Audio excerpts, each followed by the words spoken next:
Nous avons donc la chance d'avoir dans la paroisse de très bons photographes. Vous les voyez souvent, ils sont discrets. Et j'aime beaucoup toujours regarder, contempler ces photos parce que certaines sont vraiment très belles et nous disent quelque chose peut-être de notre page d'évangile. J'ai à l'esprit une photo plus particulière, c'est une photo d'un petit garçon qui était là, qui était à genoux, c'était Zacharie en fait, et qui était en train de prier avec les mains ouvertes, avec une belle lumière qui venait sur lui, un visage complètement aussi lumineux, et je ne sais pas ce qu'il voyait, mais on avait vraiment l'impression qu'il assistait à quelque chose de l'ordre d'une transfiguration. Ça n'a pas duré très longtemps, hein. Après, il est redevenu un petit garçon normal, donc il bouge un petit peu, c'est normal, mais pendant quelques instants, le temps s'est figé, et j'avais vraiment le sentiment qu'il se passait quelque chose d'important pour lui. Alors, je n'ai pas vu forcément ce que lui voyait, mais je suis certain qu'il y a quelque chose de l'ordre de la transfiguration qu'il a pu contempler. On voit souvent cela sur les visages, un beau sourire, il y a une présence, il y a un rayonnement de la présence qui est foudroyante. Le temps, là encore, je dis, se suspend et on a quelque chose de la divinité qui se laisse voir à nous. En tout cas, dans notre page d'évangile, pour ces disciples, c'est une vraie sidération que cette apparition lumineuse, qui est d'autant plus lumineuse qu'elle se donne à voir sur un fond obscur. Il y a beaucoup de lumière, parce que derrière ce texte, il y a aussi beaucoup de ténèbres. Premier ténèbre, par exemple, c'est ce que Jésus vient de faire juste avant notre page d'évangile. Il a annoncé aux disciples sa prochaine passion. Donc, il annonce sa mort. Et pour les disciples, c'est une annonce redoutable dont ils ne le veulent pas. Donc voilà, une annonce difficile, une annonce de mort. Et puis le texte lui-même, il est d'autant plus lumineux que ce récit est construit en parallèle avec un autre récit, qui est celui de Gethsémani. Il y a beaucoup de points communs entre les deux textes. Et on voit le talent des évangélistes qui, pour faire resplendir la lumière de la transfiguration, le met en arrière-plan avec cette page beaucoup plus obscure. Les deux scènes se passent sur une montagne, le mont Tabor pour la transfiguration, pour Gethsémani, c'est le mont des Oliviers. On retrouve exactement les mêmes trois disciples, Pierre, Jacques et Jean. Et puis il y a une autre caractéristique, un autre point commun entre les deux textes, c'est quoi ? C'est que nos disciples sont accablés de sommeil. C'est un grand thème qui parcourt toute la parole de Dieu. Dès qu'il y a un moment important, que font les hommes ? Ils roupillent. Et je le vois dans les homélies. On roupille. Alors, on pourrait faire comme ça, c'est juste un excursus. Quand Ève est donnée à Adam, eh bien, c'est la première anesthésie de l'histoire. Dans la première lecture, on a cette alliance qui est scellée entre Dieu et Abraham, qui deviendra Abraham. Eh bien, que fait Abraham ? Il roupille.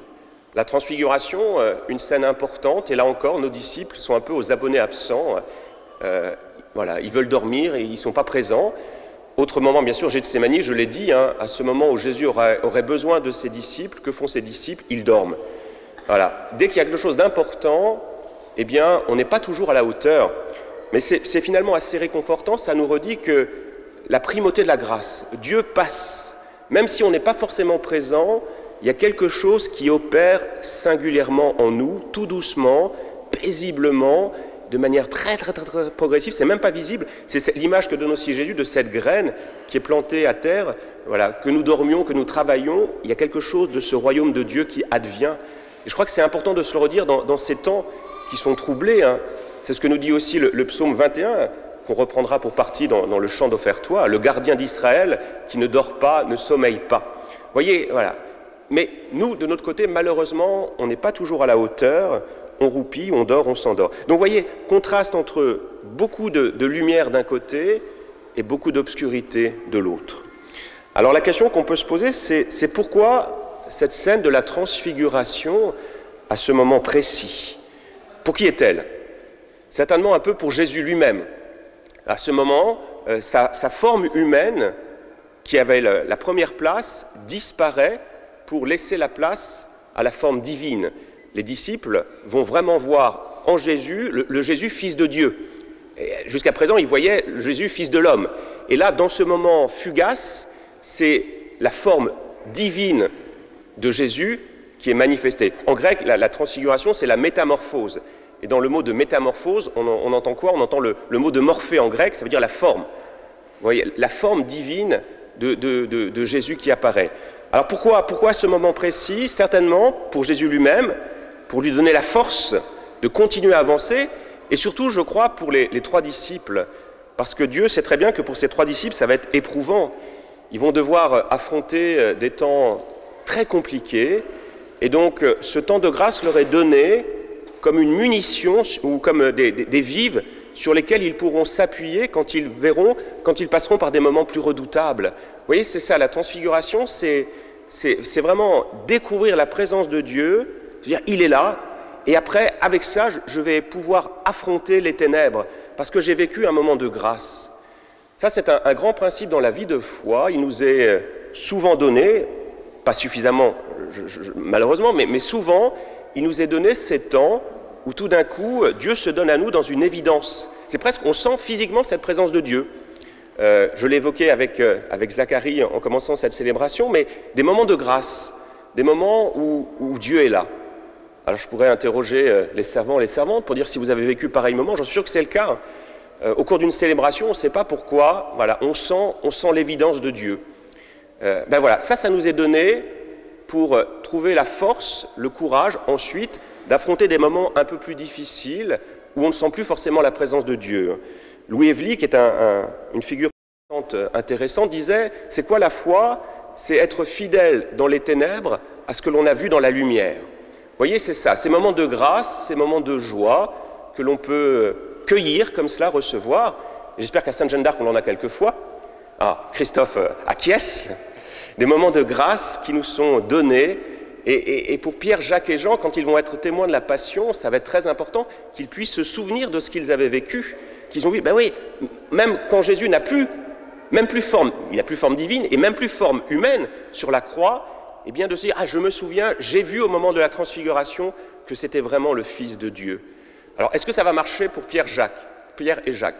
Ben non, parce qu'ils ne seront pas là, ils auront oublié, mais Jean c'est le disciple que Jésus aimait, eh bien j'en suis sûr qu'au moment de la Passion, il se rappelle, il voit derrière le visage du crucifié, il a ce souvenir de ce visage de Jésus transfiguré.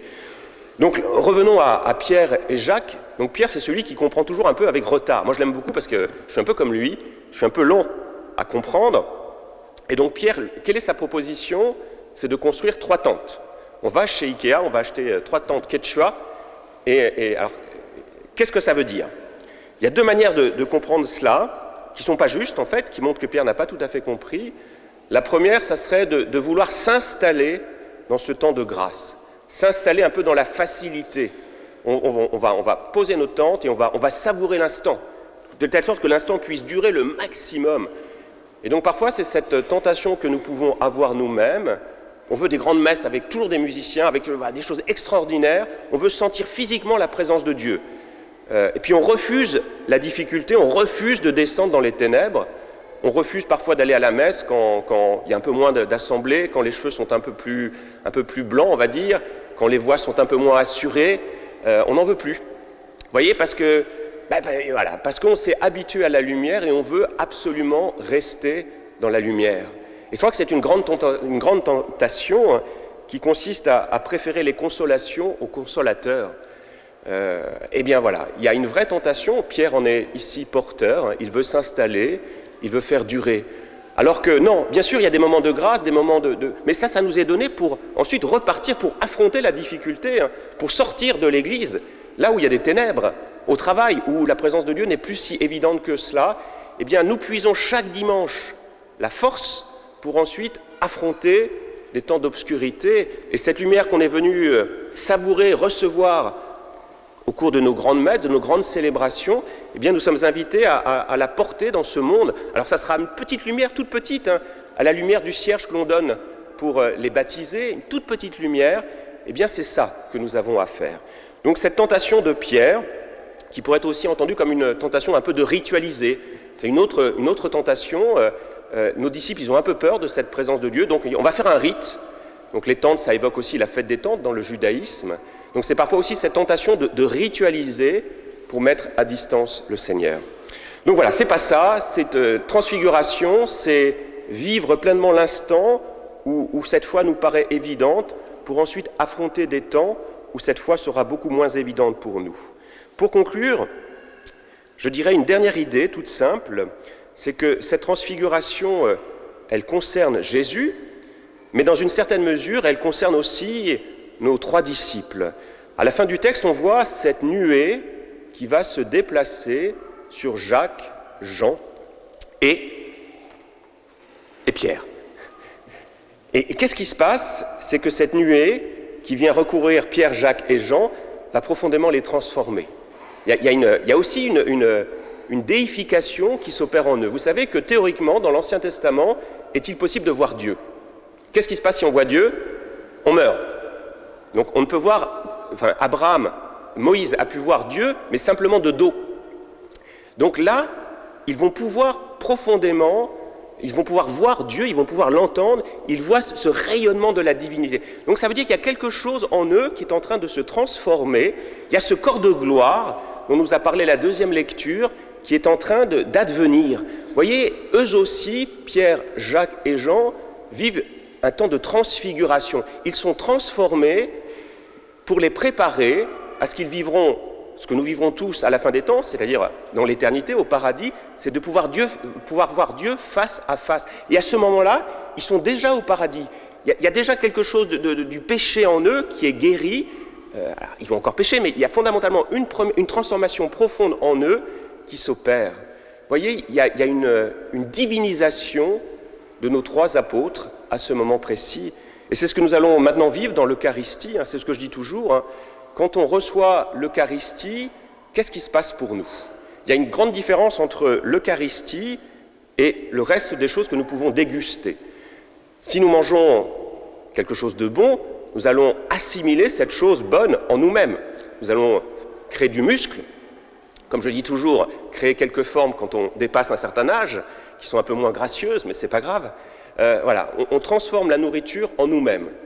C'est la différence avec l'Eucharistie. Qu'est-ce qui se passe quand on reçoit l'Eucharistie, quand on vient l'adorer? Eh bien, on devient ce que l'on reçoit. Donc là aussi, il y a une transfiguration, une métamorphose de nous-mêmes pour devenir le Christ. Exactement comme nos 3 disciples, qui sont plus configurés au Seigneur après cette célébration, après ce temps de transfiguration. Vous voyez, je communie, je prie, j'adore, et progressivement, il y a quelque chose en moi qui se transforme. Le vieil homme disparaît pour faire advenir celui qui est déjà ressuscité en nous. Et ça, on en est souvent témoin, enfin c'est mon cas, quand je me rends dans des monastères, dans des abbayes, quand je vois des moniales, des moines, qui ont l'habitude de prier, qui ont une vie de monastique, et il y a quelque chose, il y a un rayonnement dans leur visage extraordinaire. Je ne sais pas si vous avez déjà été témoin de cela, de voir quelques moines, on sent là, il y a le regard pétillant, et on sent qu'il y a vraiment une transfiguration. Il y a celui que nous sommes appelés à devenir, qui est manifesté dans ce visage. La transfiguration, vous voyez, ce n'est pas forcément des choses exceptionnelles, c'est une présence. Et on en a la confirmation quand on voit Jésus ressuscité. Est-ce que le Jésus ressuscité, il a le visage du transfiguré? Je vais vous poser la question. Martin, est-ce que Jésus ressuscité a le visage du transfiguré? Ben non. La preuve, Marie-Madeleine le voit, et qu'est-ce qu'elle dit, Marie-Madeleine? C'est le jardinier. J'entends des remarques. C'était la réponse, j'en suis sûr. Alors c'est le problème des musiciens, comme il y a des micros à côté, mais c'était la réponse. Donc voilà, ils ne reconnaissent pas Jésus. Et donc, le Jésus ressuscité, il est moins lumineux dans une certaine mesure que ce moment-là. En fait, non, enfin, il est toujours tout autant lumineux, mais cette lumière est devenue intérieure. Vous voyez, la lumière de la transfiguration qui est passée par la mort et la résurrection, elle est beaucoup plus profonde. La transfiguration, c'est extérieur, et là, c'est une autre lumière qui est beaucoup plus intérieure et qui se laisse avoir déjà dans notre vie terrestre, souvent chez les petits, chez les enfants, les plus faibles, ou chez les personnes plus âgées. Quand je donne le sacrement des malades, il m'arrive de voir comme ça sur ces visages un sourire, une présence qui dit quelque chose de cette lumière de la résurrection, cette lumière du Seigneur, cette lumière de la divinité. Vous voyez, c'est ça, cette transfiguration. Alors j'évoquais les photographes pour commencer mon propos.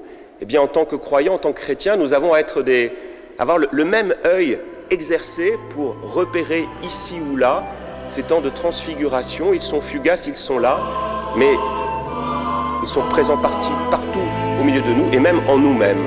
Amen.